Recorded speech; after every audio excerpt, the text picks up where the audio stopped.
कहते हैं कि इंसान की असली पहचान सिर्फ दो हालातों में होती है, या तो जब उसके पास सब कुछ हो या जब उसके पास कुछ भी ना हो।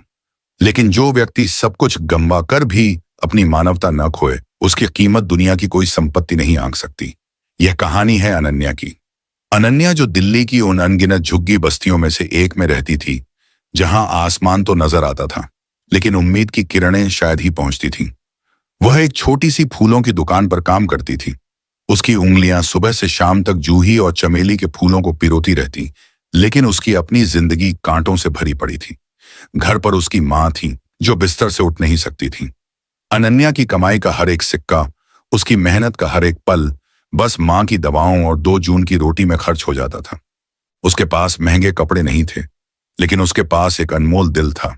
एक ऐसा दिल जो दूसरों के दुख को समझता था, क्योंकि उसने खुद दर्द को बहुत नजदीक से महसूस किया था।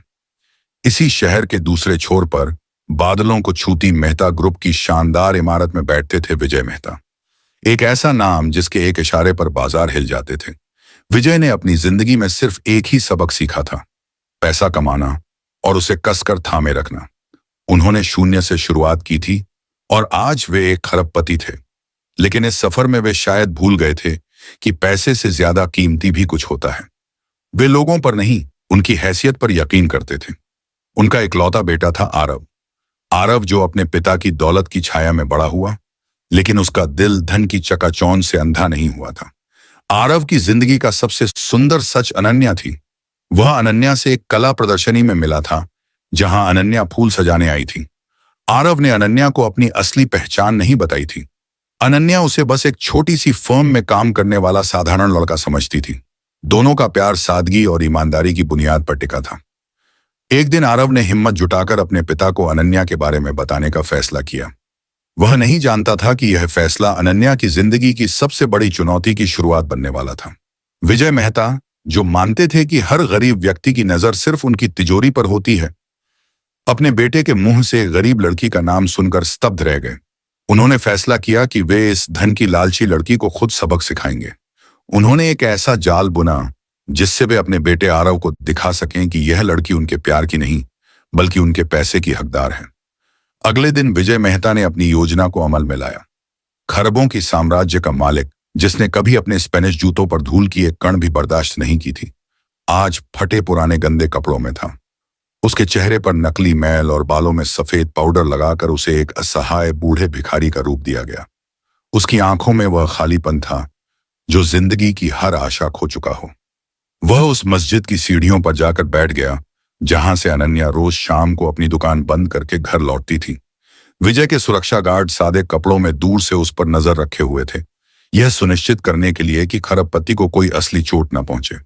शाम ढलते ढलते अनन्या दिन भर की थकान से चूर अपनी छोटी सी कमाई को दुपट्टे में बांधे मस्जिद के पास से गुजरी।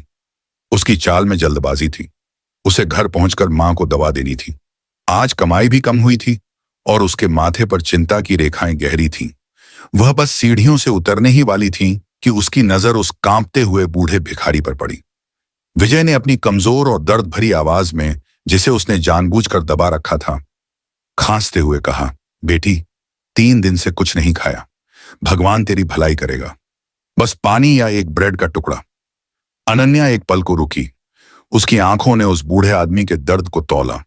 फिर उसकी नजर अपने दुपट्टे में बंधे उन चंद सिक्कों और नोटों पर गई। यह पैसे उसकी मां की एक दिन की दवा थे। एक पल के लिए उसका दिल धड़का। अगर वह यह पैसे दे देगी तो कल मां की दवा का क्या होगा? यह वही द्वंद्व था जो हर उस व्यक्ति के दिल में उठता है जिसके पास देने के लिए अपनी जरूरत से ज्यादा कुछ नहीं होता। उसने अपनी आंखें बंद की और गहरी सांस ली। फिर उसने अपने दुपट्टे की गांठ खोली। उसने उसमें से आधे पैसे निकाले और पास की दुकान से एक पानी की बोतल और 2 ब्रेड खरीदे। वह वापस उस भिखारी के पास आई और बहुत नरमी से बोली, बाबा, यह लीजिए, आप पहले थोड़ा पानी पी लीजिए। उसने अपने हाथों से बोतल का ढक्कन खोला और पानी उस बूढ़े आदमी की ओर बढ़ाया। विजय मेहता, जो इस दुनिया में सिर्फ लेन देन जानता था, अवाक रह गया। वह उम्मीद कर रहा था कि लड़की उसे डांट कर चली जाएगी या अनदेखा कर देगी, लेकिन अनन्या ने न सिर्फ उसे खाना दिया, बल्कि उसके बैठने के तरीके को देखकर बोली, बाबा, आपको सर्दी लग रही है। उसने अपने कंधे पर रखा अपना पुराना फटा हुआ दुपट्टा निकाला और उस भिखारी के कंधों पर डाल दिया। मेरे पास बस यही है, आप यह रख लीजिए, रात में ठंड बढ़ जाती है। वह मुस्कुराई, एक ऐसी मुस्कान जिसमें अपनी गरीबी की कोई शर्म नहीं थी, सिर्फ देने का संतोष था। विजय की आंखें फटी की फटी रह गईं। इस लड़की ने अपनी मां की दवा के पैसे और अपना इकलौता दुपट्टा एक अनजान भिखारी को दे दिया। विजय का दिमाग घूम गया। यह उसके बुने जाल में पहली ऐसी घटना थी जिसकी उसने कल्पना भी नहीं की थी। लेकिन उसका चालाक दिमाग हार मानने को तैयार नहीं था। यह सिर्फ दिखावा है, उसने खुद से कहा। शायद यह सबकी मदद करती है। मुझे कुछ ऐसा करना होगा जिससे इसका असली लोभ बाहर आए। यह परीक्षा अभी समाप्त नहीं हुई थी, यह तो सिर्फ आरंभ था। अगली शाम अनन्या फिर उसी रास्ते से गुजरी। उसके चेहरे पर आज थकान ज्यादा थी। मां की तबीयत रात में और बिगड़ गई थी और डॉक्टर ने कुछ महंगी दवाएं लिखी थी। उसने अपनी चांदी की छोटी सी झुमकी जो उसकी मां ने उसे दी थी, बेचने का मन बना लिया था। उसका दिल भारी था, लेकिन कदम थके हुए। उसी मस्जिद की सीढ़ी पर वह बूढ़ा भिखारी विजय मेहता बैठा था, बदन पर वही अनन्या का दिया हुआ दुपट्टा लपेटे। अनन्या ने उसे देखा और एक पल को रुकी। आज उसके पास देने के लिए पैसे नहीं थे, लेकिन उसने अपने थैले से एक जूही के फूल की छोटी सी माला निकाली जो बिकने से रह गई थी। बाबा, उसने धीरे से कहा, आज पैसे नहीं हैं, पर यह भगवान का फूल रख लीजिए। विजय ने कांपते हाथों से फूल लिया। वह कुछ कहने ही वाला था कि तभी उसकी पहले से तय योजना के मुताबिक नजर सीढ़ियों के कोने में पड़ी एक चीज पर गई, एक भूरा चमड़े का पर्स। अरे, विजय ने आश्चर्य का नाटक किया। बेटी, हाय का देख वहां क्या पड़ा है। अनन्या की नजर उस पर्स पर गई। वह झिझकी, लेकिन फिर पर्स को उठा लिया। जैसे ही उसने उसे खोला, उसकी आंखें फैल गईं। पर्स में 1000 के नोटों की कई गड्डियां थीं। कम से कम 1000 होंगे। साथ में कोई आईडी कार्ड नहीं था, बस पैसे थे। अनन्या का दिल जोर से धड़का। 1000, यह रकम उसकी जिंदगी बदल सकती थी। मां का पूरा इलाज, घर का किराया, सब। एक पल के लिए उसके हुने ही हाथ कांप गए। विजय मेहता की तेज आंखें एक बाज की तरह अनन्या के चेहरे के हर भाव को पढ़ रही थीं। यही है, उसने मन में सोचा। अब निकलेगा असली लोभ। कोई इतना पैसा नहीं ठुकरा सकता। बूढ़े भिखारी की आवाज में एक अजीब सी खुशी भरते हुए विजय बोला, देखा बेटी, भगवान ने हमारी सुन ली। कल तूने मेरी मदद की, आज देख ऊपर वाले ने हमें कितना कुछ दे दिया। यह हमारी किस्मत है। तू इसमें से आधा रख ले। जा अपनी मां का इलाज करा, किसी को पता नहीं चलेगा। यह भगवान का उपहार है तेरे लिए। अनन्या ने एक नजर उन नोटों पर डाली और फिर उस बूढ़े भिखारी के लालची दिखते चेहरे पर। उसके दिमाग में उसकी मां का बीमार चेहरा कौंधा, लेकिन फिर उसकी अंतरात्मा ने उसे झकझोरा। उसने एक गहरी सांस ली और पर्स को बंद कर दिया। नहीं बाबा, उसकी आवाज मजबूत थी, हालांकि थोड़ी कांप रही थी। यह हमारा नहीं है, यह किसी की मेहनत की कमाई है। जो इसे खोया होगा वह कितना परेशान होगा। यह भगवान का उपहार नहीं, यह हमारी नीयत की परीक्षा है। विजय स्तब्ध रह गया। पागल है क्या लड़की? वह चिढ़कर बोला, किसको वापस करेगी? कोई नाम पता नहीं है। रख ले। अनन्या ने दृढ़ता से सिर हिलाया। नहीं, मैं इसे मस्जिद के मौलवी जी को दे दूंगी। वे ऐलान करवा देंगे। जिसका होगा वह आ जाएगा। अगर हम यह पैसा रख लेंगे तो हम में और एक चोर में क्या फर्क रह जाएगा? मैं अपनी मां का इलाज गलत कमाई से नहीं करवा सकती। वह मुड़ी और सीधे मस्जिद के ऑफिस की ओर चल पड़ी। विजय मेहता, जो भिखारी के वेश में था, उससे जाते हुए देखता रहा। उसके सीने में एक अजीब सी हलचल हो रही थी। यह घबराहट नहीं थी, यह सदमा था। पहली बार उसकी दौलत, उसकी चाल ऐसी लड़की के सामने हार गया था जिसके पास एक फूटी कौड़ी नहीं थी। यह लड़की, वह बुदबुदाया, यह साधारण नहीं है। उसका सम्मान पहली बार उसके अहंकार पर भारी पड़ रहा था, लेकिन जिद अभी बाकी थी। उसने फैसला किया कि अब अंतिम परीक्षा होगी। इस बार भिखारी बनकर नहीं, खरबपत्ती विजय मेहता बनकर। अगली सुबह अनन्या अपनी फूलों की दुकान पर बैठी जूही के हार गूंथ रही थी। उसकी उंगलियां चल रही थीं, लेकिन दिमाग कहीं और था। कल की घटनाएं उसके जहन में घूम रही थीं। वह पर्स, वह बूढ़ा भिखारी और सबसे बढ़कर मां की बिगड़ती हालत। उसने अपनी चांदी की झुमकी बेचने का फैसला पक्का कर लिया था। आज दोपहर में वह बाजार जाएगी। तभी सड़क पर चलते लोगों का ध्यान एक चीज ने खींचा। एक चमचमाती सफेद ऑडी, एग्जॉस्ट ऑडी, ऐसी गाड़ी जो इस गली में कभी नहीं आती, सीधे आकर उसकी छोटी सी दुकान के सामने रुकी। अनन्या ने हैरानी से सिर उठाया। गाड़ी से एक सूट बूट वाला ड्राइवर उतरा और पीछे का दरवाजा खोला। अनन्या की आंखें चौंधिया गईं। एक और महंगा सूट पहने आदमी बाहर निकला, काले चश्मे लगाए हुए। वह सीधे अनन्या के पास आया। क्या आप अनन्या हैं? उसकी आवाज में अधिकार था। अनन्या ने घबराते हुए हां में सिर हिलाया। जी, मिस्टर विजय मेहता ने अपने ऑफिस में बुलाया है। अनन्या का दिल धड़क गया। विजय मेहता, यह नाम तो उसने सिर्फ टीवी और अखबारों में सुना था। शहर का सबसे बड़ा उद्योगपति। लेकिन मुझे क्यों? क्या मैंने कोई गलती की? उसे लगा शायद कल वाले पर्स का मामला है। हो सकता है वह पर्स उनका हो। वहां पहुंचकर पता चल जाएगा। कृपया हमारे साथ चलिए। अनन्या डर और घबराहट के 45 मिनट बाद वह एक ऐसी इमारत के सामने खड़ी थी जो शीशे और लोहे से बनी थी और आसमान को चूम रही थी। मेहता ग्रुप। उसे सबसे ऊपरी मंजिल पर ले जाया गया। वह एक ऐसे कमरे में दाखिल हुई जो उसके पूरे घर से भी बड़ा था। सामने एक विशाल मेज के पीछे एक चमड़े की कुर्सी पर वह शख्स बैठा था, विजय मेहता। अनन्या ने उन्हें देखा और एक पल को ठिठकी। ये आंखें, ये तेज भेदती हुई आंखें उसने कहीं देखी थी, लेकिन कहां?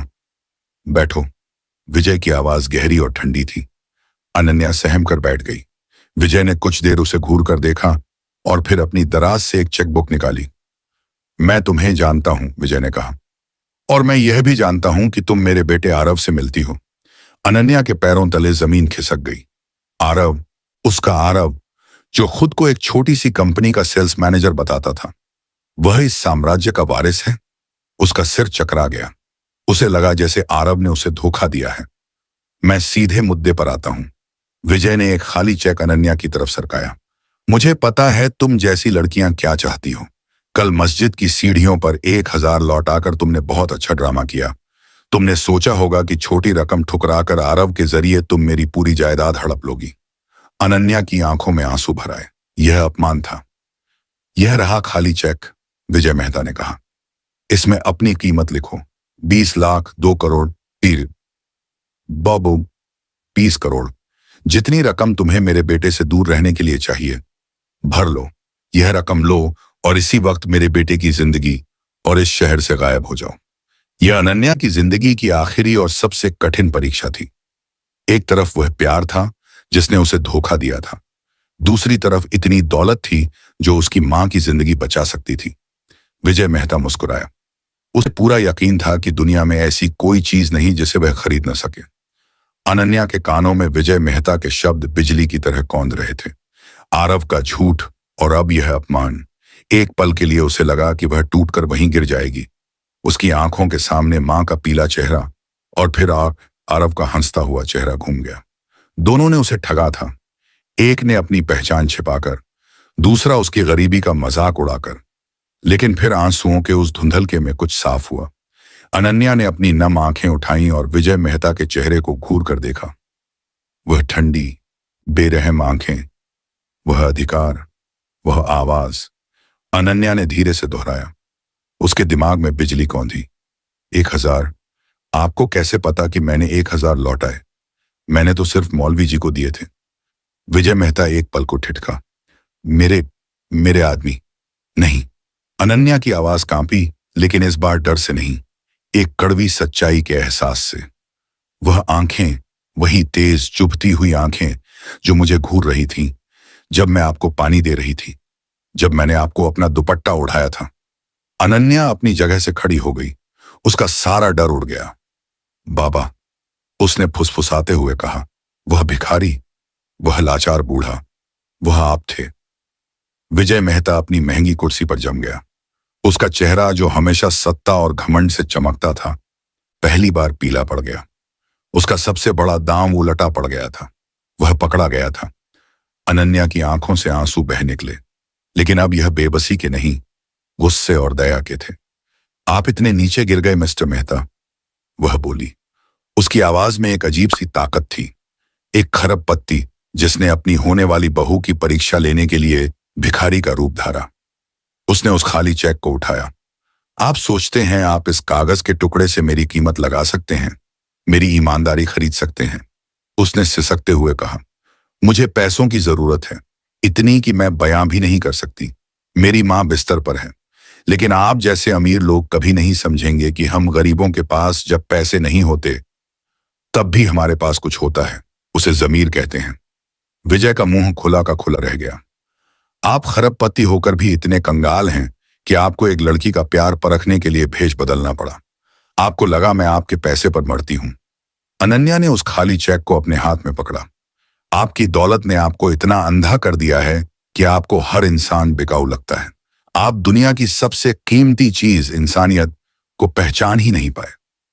और फिर इससे पहले कि विजय मेहता कुछ कह पाता, अनन्या ने उस खाली चेक को फाड़ा और उसके टुकड़े टुकड़े करके उसकी मेज पर फेंक दिए। यह लीजिए मेरी कीमत। वह मुड़ी और दरवाजे की तरफ बढ़ी। रही बात आरव की, उसने पलट कर कहा, उसने मुझसे अपनी पहचान छिपाकर मेरा भरोसा तोड़ा है, लेकिन आपने आपने तो आज साबित कर दिया कि वह अपने अमीर बाप से कहीं ज्यादा अमीर है, क्योंकि कम से कम उसका दिल अभी बिका नहीं है। अनन्या दरवाजा खोल ही रही थी कि दरवाजा खुद खुला। सामने आरव खड़ा था, हंफ रहा था। उसने अपने पिता के सेक्रेटरी से सुना था कि अनन्या को बुलाया गया है। उसने मेज पर फटे हुए चेक के टुकड़े देखे, अनन्या की आंखों में आंसू देखे और अपने पिता का झुका हुआ सिर देखा। वह सब समझ गया। अनन्या। वह उसकी तरफ बढ़ा। रुको प्लीज। अनन्या ने मुड़कर उसे देखा। उसकी आंखों में आंसू और सवाल थे। क्यों रुकूं आरव? या तुम्हारा असली नाम जो भी हो, क्या यह सब एक मजाक था? मेरे साथ, मेरी गरीबी के साथ। पहले तुमने झूठ बोला और फिर तुम्हारे पिता, उन्होंने मेरी इंसानियत की बोली लगा दी। आरव ने दर्द भरी नजरों से अपने पिता को देखा। मैंने झूठ इसलिए नहीं बोला कि मैं तुम्हें धोखा देना चाहता था अनन्या। मैंने झूठ इसलिए बोला क्योंकि मैं इन्हें जानता था। उसने अपने पिता विजय मेहता की ओर उंगली उठाई। मैं जानता था कि ये मेरी जिंदगी की हर खुशी को पैसे से तोलेंगे। मैं जानता था कि ये विश्वास नहीं करेंगे कि कोई इंसान सिर्फ इंसानियत के नाते प्यार कर सकता है। मैं तुम्हें इनके जहर से बचाना चाहता था। आरव की आवाज में गुस्सा और बेबसी थी। और आज इन्होंने वही किया जिसका मुझे डर था। इन्होंने तुम्हें नहीं पापा, इन्होंने आज मुझे नीचा दिखाया है। इन्होंने मेरे प्यार को नीलाम करने की कोशिश की। विजय मेहता, जो अपनी कुर्सी पर बुत बने बैठे थे, अब तक का सबसे बड़ा झटका महसूस कर रहे थे। उनका अपना बेटा, उनकी सल्तनत का वारिस, आज एक गरीब लड़की के लिए उनके खिलाफ खड़ा था। उनकी आंखों के सामने वह शाम घूमने लगी। मस्जिद की ठंडी सीढ़ी, अनन्या का वह फटा दुपट्टा जो अब भी शायद उनकी अलमारी में कहीं छिपा था, वह 1000 जिन्हें ठुकराते वक्त अनन्या की आंखों में कोई लालच नहीं, सिर्फ आत्मसम्मान था। और आज ये फटे हुए चेक के टुकड़े। विजय मेहता की जिंदगी का हर सौदा, हर जीत, हर अहंकार उन फटे हुए टुकड़ों के सामने बौना पड़ गया था। विजय मेहता धीरे से अपनी कुर्सी से उठे। उनके खरबों के साम्राज्य का घमंड आज चूर चूर हो चुका था। उनकी आवाज, जो हमेशा हुक्म चलाती थी, आज पहली बार कांप रही थी। तुम सही कह रही हो बेटी, उन्होंने कहा। उनकी आंखों में वह ठंडक नहीं, बल्कि एक अजीब सी नमी थी। मैं भिखारी बनकर तुम्हारी परीक्षा लेने गया था, लेकिन असलियत यह है कि मैं अपनी ही इंसानियत की परीक्षा में फेल हो गया। उन्होंने अनन्या की तरफ देखा। मैं खरबपति होकर भी कंगाल हूं। मेरी दौलत मुझे यह नहीं सिखा पाई कि जमीर क्या होता है। वह तुमने मुझे सिखाया। जब तुमने मुझे अपना वह फटा दुपट्टा दिया था, उस रात उस भिखारी को ठंड नहीं लग रही थी। ठंड तो मेरे दिल में जमी हुई थी, जो तुम्हारी नेकी ने पिघला दी। जब तुमने वह 1000 लौटाए, तब मैंने जाना कि अमीरी पैसे में नहीं, नियत में होती है। विजय ने आरव की तरफ देखा। और आज जब तुमने यह चेक फाड़ा, तुमने मुझे मेरी असली औकात दिखा दी। फिर एक पल ऐसा आया जिसकी कल्पना भी नहीं की जा सकती थी। विजय मेहता ने अपने दोनों हाथ जोड़ दिए। अगर हो सके तो इस बूढ़े अंधे हो चुके बाप को माफ कर देना। आरव ने तुम्हें नहीं चुना है। मैंने अपने बेटे के लिए तुम जैसी बहू को चुना है। अनन्या स्तब्ध खड़ी थी। यह सब क्या हो रहा था? लेकिन विजय की आवाज भर आ गई।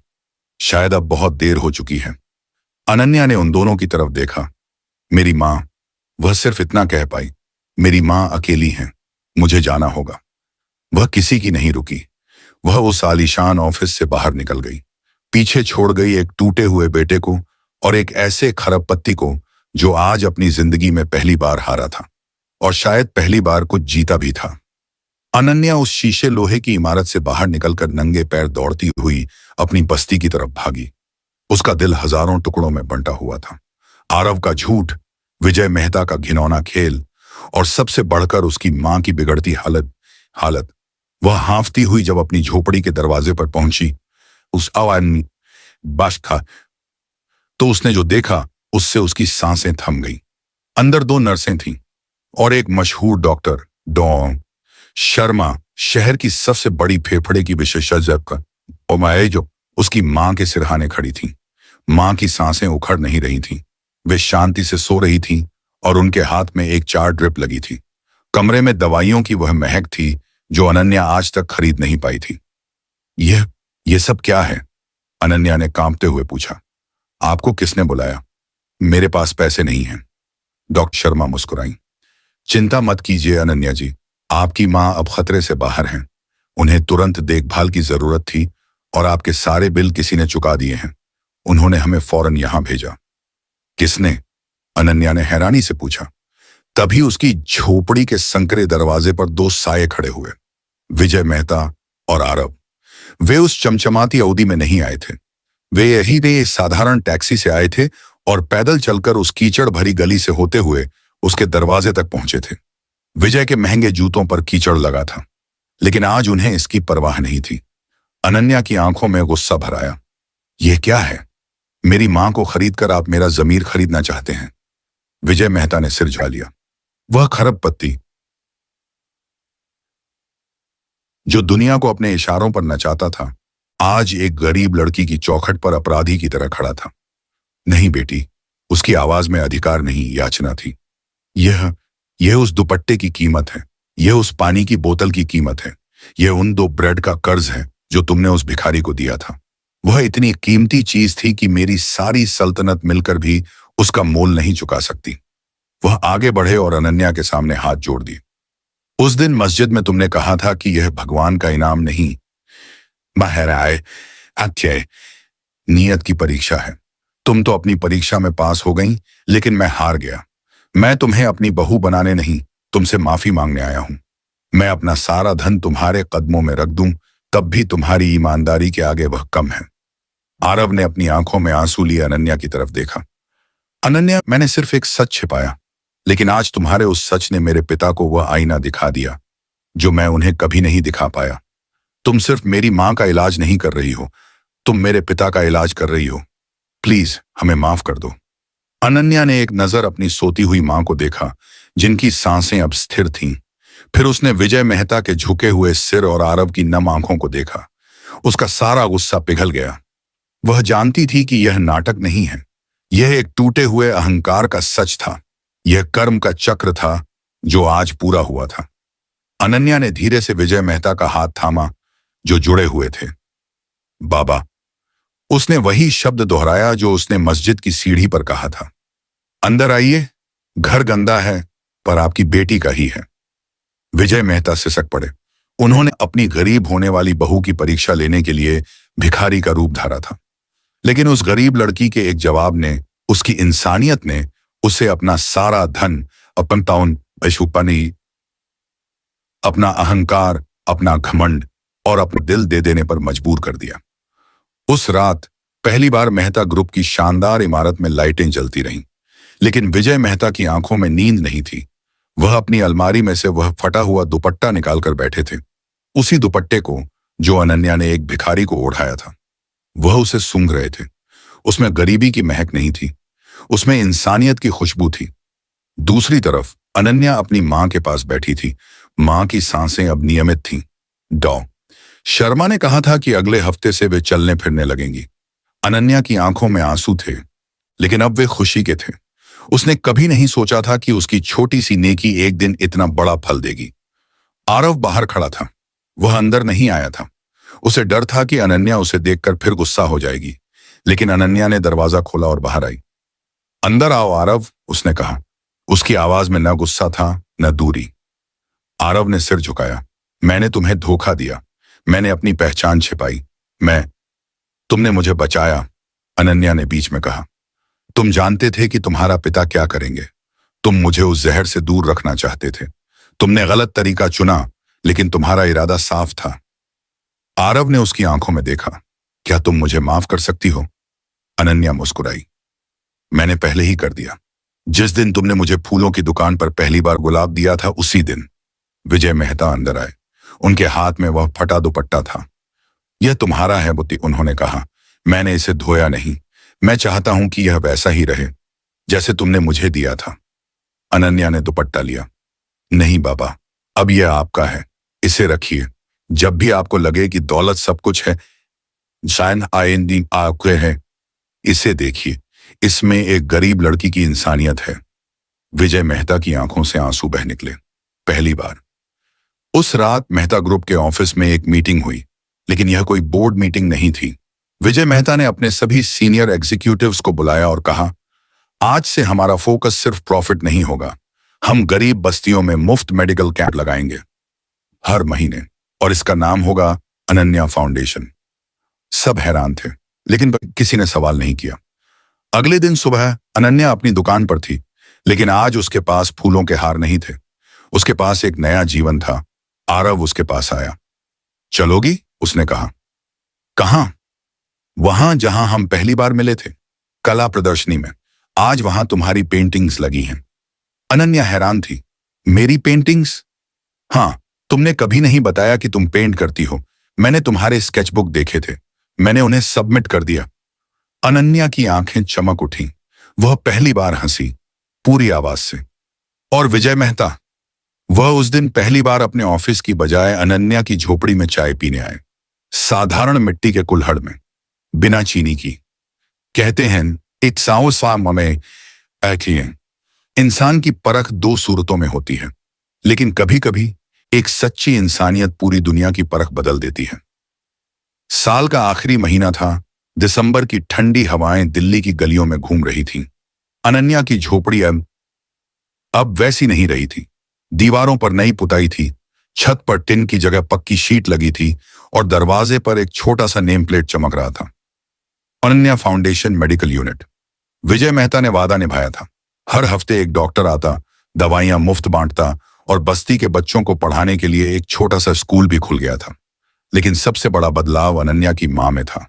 वे अब बिस्तर से उठकर चलती फिरती थीं। उनकी आंखों में वह डर नहीं था जो सालों से चिपका हुआ था। अनन्या सुबह सुबह फूलों की दुकान पर नहीं जाती थी। अब उसकी दुकान अब एक आर्ट गैलरी बन चुकी थी, कैनवस ऑफ होप। उसकी पेंटिंग्स बिकती थीं, और हर बिक्री का आधा पैसा फाउंडेशन में जाता था। आरव रोज आता, लेकिन अब वह कोई सेल्स मैनेजर नहीं था। वह फाउंडेशन का कोऑर्डिनेटर था। विजय मेहता ने उसे ऑफिस से हटा दिया था। पहले इंसान बनो, फिर बिजनेसमैन, उन्होंने कहा था। एक सुबह अनन्या गैलरी में अपनी नई पेंटिंग लगा रही थी। उसमें एक बूढ़ा भिखारी था, जिसके कंधे पर फटा दुपट्टा था, और सामने एक लड़की खड़ी थी, जिसके हाथ में पानी की बोतल थी। बैकग्राउंड में मस्जिद की सीढ़ियां थीं। पेंटिंग का नाम था परीक्षा। तभी दरवाजा खुला। विजय मेहता अंदर आए। उनके हाथ में एक फाइल थी। बेटी, बाय बाय बेटी, उन्होंने कहा। यह लो, तुम्हारी मां का पूरा मेडिकल रिकॉर्ड। अब उन्हें कोई दवा नहीं खानी पड़ेगी। वे पूरी तरह ठीक हैं। अनन्या ने फाइल ली। उसकी आंखें नम हो गईं। बाबा, आपने बहुत कुछ कर दिया। नहीं, विजय ने सिर झुकाया। मैंने सिर्फ कर्ज चुकाया है। वह दुपट्टा, वह आज भी मेरी तिजोरी में है। मैंने उसे फ्रेम करवाया है।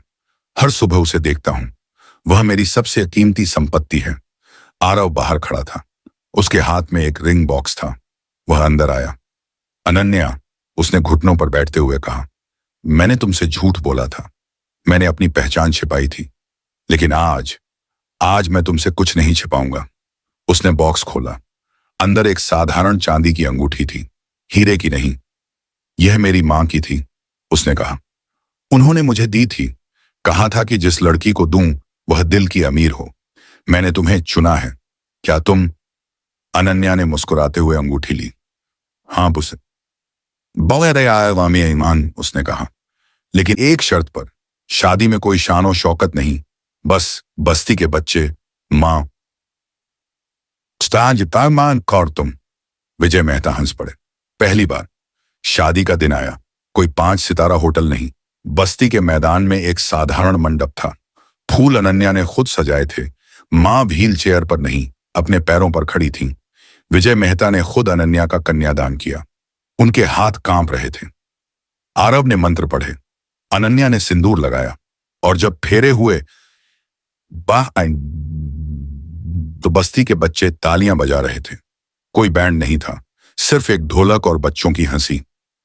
शादी के बाद विजय मेहता ने एक घोषणा की, मेहता ग्रुप अब सिर्फ बिजनेस नहीं करेगा, हम हर साल 100 गरीब बच्चों को मुफ्त शिक्षा देंगे और इसका नाम होगा प्रिया मेमोरियल स्कॉलरशिप। सब चुप हो गए। अनन्या की आंखों में आंसू थे। रात को जब सब सो गए, अनन्या और आरव छत पर बैठे थे।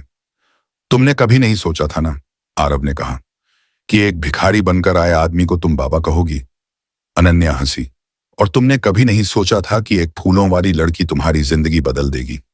विजय मेहता अपनी कार में बैठे थे। ड्राइवर ने पूछा, सर घर चलें?